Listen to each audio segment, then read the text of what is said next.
Les affrontements ont repris entre les forces armées de la République démocratique du Congo et les terroristes du mouvement du 23 mars et M23, mais également avec les groupes d'autodéfense ce lundi 20 février 2023 sur plusieurs lignes de front à territoire des Rutshuru.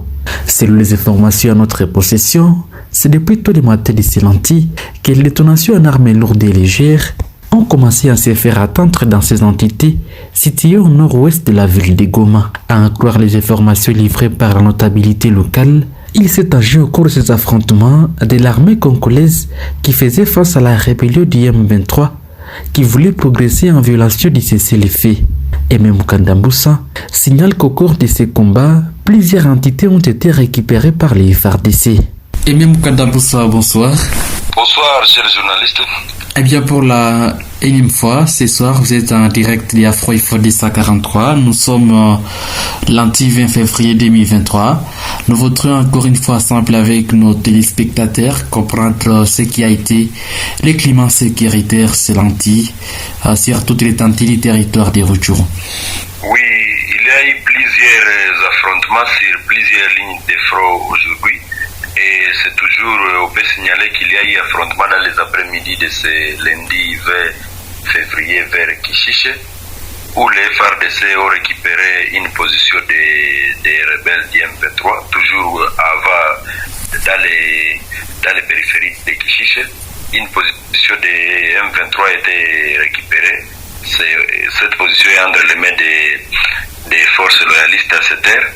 Et nous signalons que du côté de Kichanga, Kiahemba, les M23 voulaient déborder les positions des FARDC pour progresser vers Massissi, précisément à Mweso, mais l'ennemi a été bloqué, l'ennemi a été mis en déroute et c'était vers la matinée, vers 4h, 5h du matin.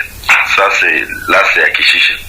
Nous précisons que la position d'Ngerenge de M23 a été attaquée aussi par les Wazalendo, les patriotes. Ngerenge est situé entre Kalengera et Tongo. Ici, nous sommes dans la chefferie de Bouicha, territoire de Rutshuru toujours, à quelques 8 km de Rutshuru centre, où ici, dernièrement, j'ai précisé que les patriotes sont aux alentours de Rutshuru centre, mais ils se cachent, ils sont là et aujourd'hui les M23 sont à des bandades, comme je vous ai dit qu'ils sont divisés, ils sont divisés et nous signalons qu'aujourd'hui ils sont dans beaucoup de positions, ils sont à des bandades suite aux embuscades que les patriotes leur tendent dans les zones qu'ils contrôlent. Et c'est ce que nous pouvons retenir de la journée d'aujourd'hui, que les M23 voulaient déborder de Kichanga pour progresser vers Mweso, mais ils ont été contrés par les FARDC au niveau de Kiahemba. Kiahemba est à 7 km de Kichanga en allant vers Mweso. Voilà, et même Mukanda, c'est-à-dire les quelques positions récupérées par les forces armées de la République démocratique du Congo sont à Kiahemba ou bien à Kichanga? Non. À Kichanga, vous savez, aujourd'hui, il y a de notre côté, les FARDC respectent les cessez-le-feu. À respecter les cessez-le-feu, l'ennemi voulait violer les cessez-le-feu. On ne sait pas, les cessez-le-feu va nous aider à quoi? L'ennemi voulait déborder les positions des FARDC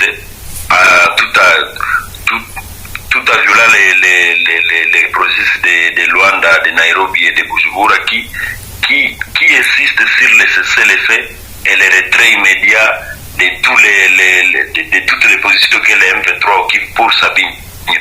Mais en voulant progresser, les FARDC ont été obligés de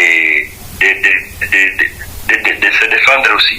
Et c'est pour cela que depuis 4h, 5h du matin, il y a eu affrontement aux alentours de Kichanga. Mais nous pouvons signaler que de l'autre côté, les M23 ont libéré plusieurs véhicules qui étaient vers Kiloriwe, et ces véhicules qui quittaient le Grand Nord Butembo vers Goma, qui étaient bloqués vers Kiloriwe, ça fait plus de 2 semaines, viennent d'être libérés par les FARDC et plusieurs ont pris la direction vers Goma. Alors, Aimé Mukanda, est-ce qu'on peut dire que déjà les populations qui avaient déjà fui certains villages et dont leurs villages sont en train d'être conquis par les FARDC, est-ce que ces populations sont en train de regagner leur village? Ce que nous pouvons souligner pour la journée d'aujourd'hui est que la population la population de Kishiche, suite aux affrontements qui étaient signalés aujourd'hui, la population de Kishiche a fui vers Bambo. Et on ne peut pas dire que les populations commencent à revenir, puisque sur la ligne de front aujourd'hui, il y a ça ne marche pas. On peut récupérer encore demain une autre histoire, puisque nous faisons face contre l'armée rwandaise. Ce n'est pas une rébellion, c'est une agression. Pour dire, les Rwandais, comme à Kichanga, à Kishiche, les Rwandais a une armée. C'est l'armée rwandaise qui combat à Rutshuru. Pour dire, ce sont des gens qui ont honte de perdre même 1 mètre aussi. Là où ils ont récupéré, ils ont difficile à céder. C'est ça le problème. Pour attaquer ces gens, pour vaincre ces gens, il fallait les attaquer à provenance du mouvement Binza où ils ne sont pas visibles. Si on réussissait à récupérer Rutshuru centre, à passer par soit Mabenga, à passer par Ishasha, Nyamilima, Kiwanja, même Busanza, pour récupérer seulement Rutshuru centre et couper la route Bunagana. La route qui quitte Bunagana pour c'est la seule route qui ravitaille l'ennemi à vivre, à non-vivre, à munitions et à tout, à provenance du Rwanda, à provenance de l'Ouganda, les deux pays sponsors de l'agresseur. Pour dire, il fallait d'abord couper la route Bunagana à provenance de Mabenga. Si on récupérait Kiwanja, Rutshuru centre et couper la route Bunagana qui quitte Bunagana pour là on mettra l'ennemi à débattre. Mais aujourd'hui Rutshuru centre est devenu leur base logistique. Si on récupérait cette zone, et pourtant les Wazalendo sont aux alentours de Rutshuru centre. Il manque seulement quoi? Il manque seulement des munitions pour que Rutshuru centre puisse être tombé et l'ennemi sera à déséquilibre. Voilà, et ça fait un moment que vous ne nous parlez plus de la question ou encore de la situation des déplacés qui sont sur place à Kichanka, dans la base de la MONUSCO et d'autres qui sont aux alentours, quelle est aussi leur situation à l'heure actuelle. Ok, en parlant de la situation des déplacés de guerre, nous signalons qu'à Goma, il y a plus de 300 000 déplacés qui sont lésés dans les familles d'accueil et les autres dans les cas de déplacés à Kanyaruchinya, à Kayembe, à Don Bosco, à Bulengo.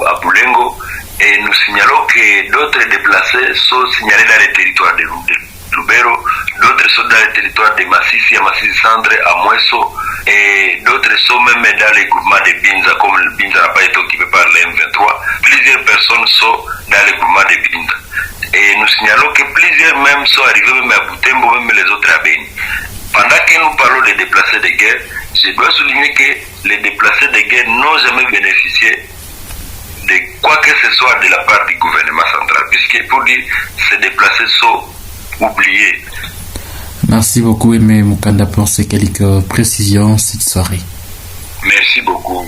Madame ici, c'était là Aimé Mukanda Mbusa, l'aide notable en territoire de Rutshuru. Dans cet en direct, il est revenu sur les climats sécuritaires avec qui s'est lenti à territoire de Rutshuru. Mesdames et messieurs, vous faites bien de suivre Afro FODESA 43. Merci de liker et partager la vidéo. Et surtout, merci pour vos commentaires. Je suis Richard Maliro pour Afro FODESA 43.